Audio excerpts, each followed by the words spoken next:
Beyond Good and Evil Review, a cult classic revisited. Back in the day, Beyond Good and Evil was a completely unexpected project from Michel Ancel, the creator of the Rayman series, and those infamous heretic rabbis that Ubisoft later turned into all sorts of cringe-worthy content.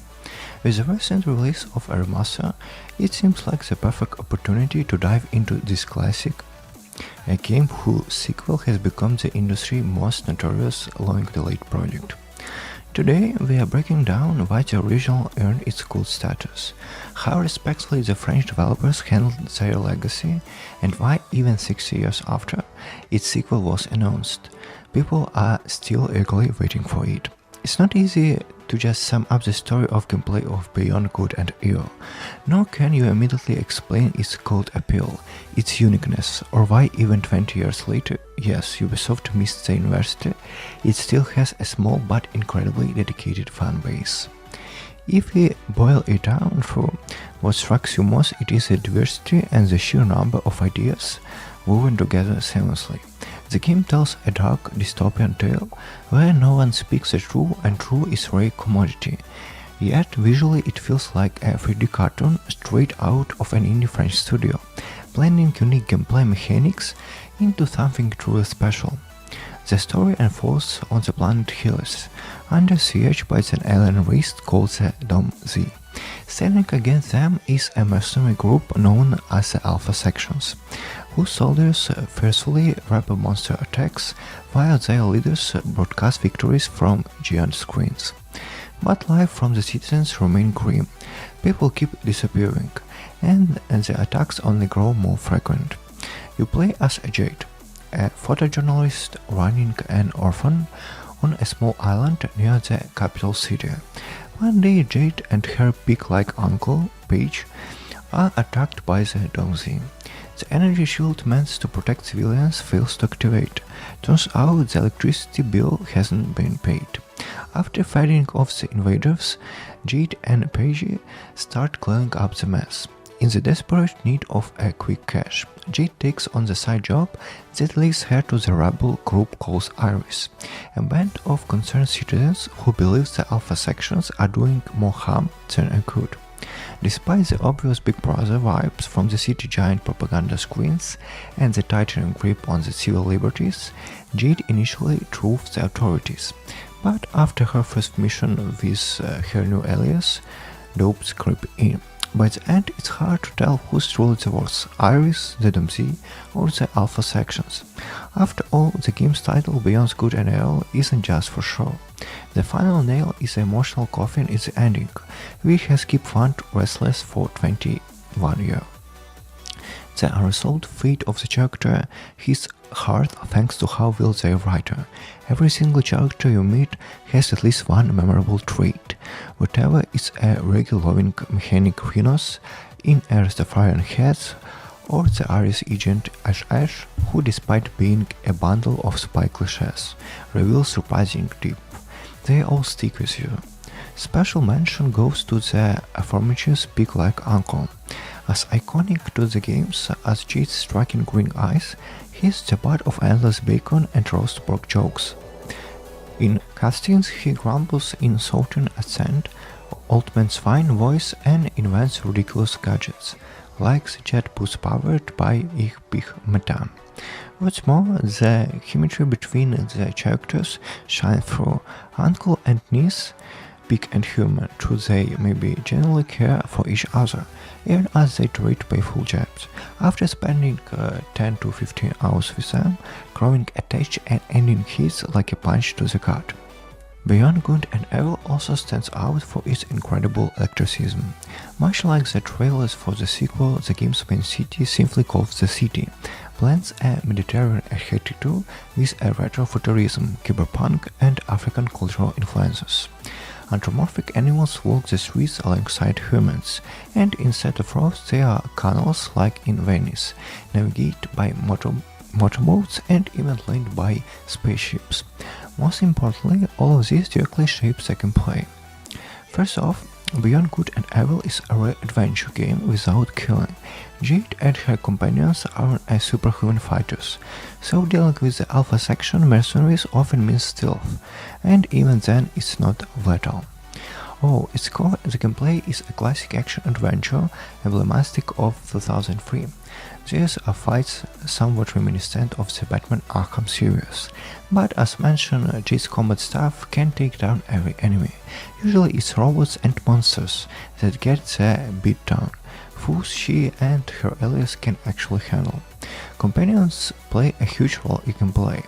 Beyond helping in the sparse combat, they press buttons and interact with mechanics Jade can't access.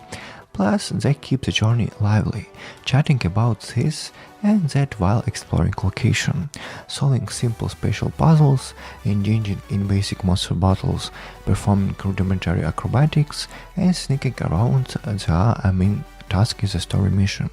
On top of that, Beyond Good and Evil offer a small open world with a handful of activities, which was pretty novel for 2003. Don't expect GTA-style chaos. True, if you attack someone, the police will always catch you and slap you with a 250 credit fine. Jade's role as a photojournalist isn't just a narrative, it's gameplay too. Her camera doubles as binoculars and precursor for the scanning mechanism now mandatory in Ubisoft games, but it's also well a camera. Snap peeks of local fauna and an NRB institute will toss you some coins. Rare and dangerous monsters, those shots rake in serious cash.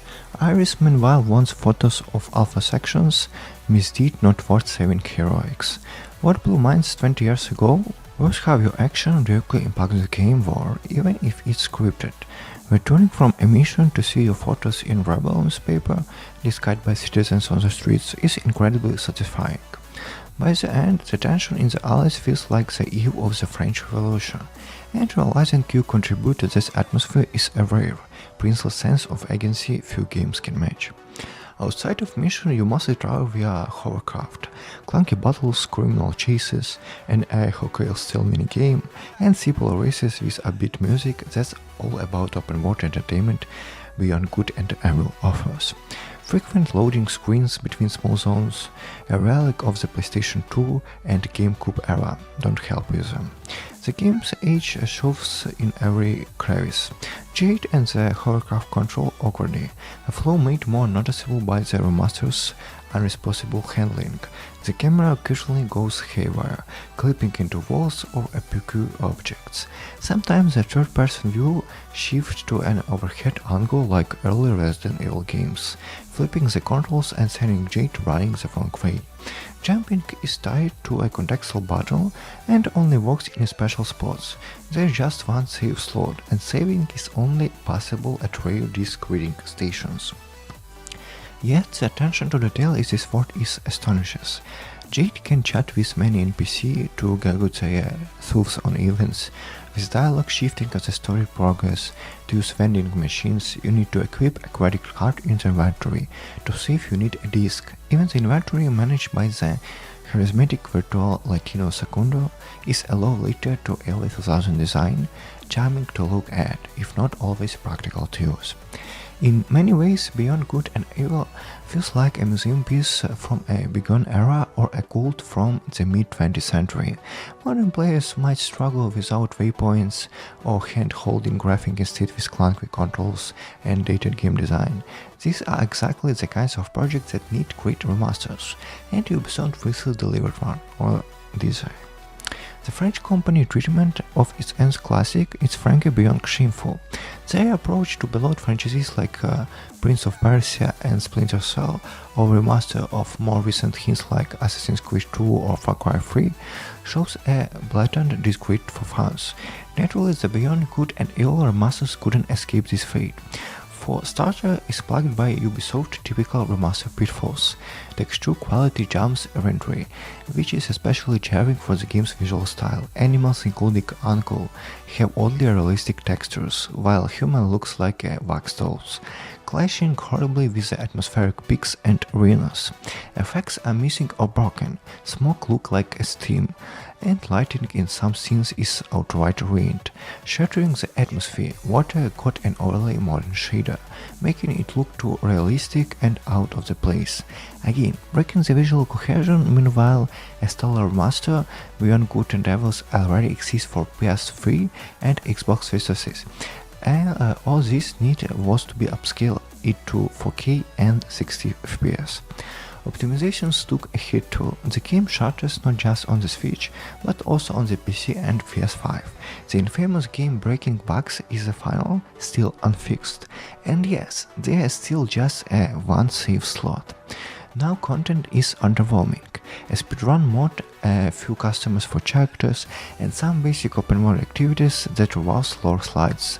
Some tying into the upcoming sequel are all you get.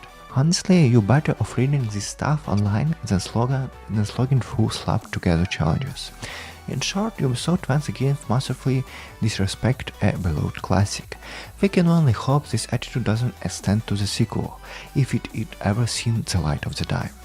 So, why to play it is wildly electric atmosphere and a world that reacts to your actions, well-written character and a gripping story, nostalgia for PlayStation 2 era of gaming.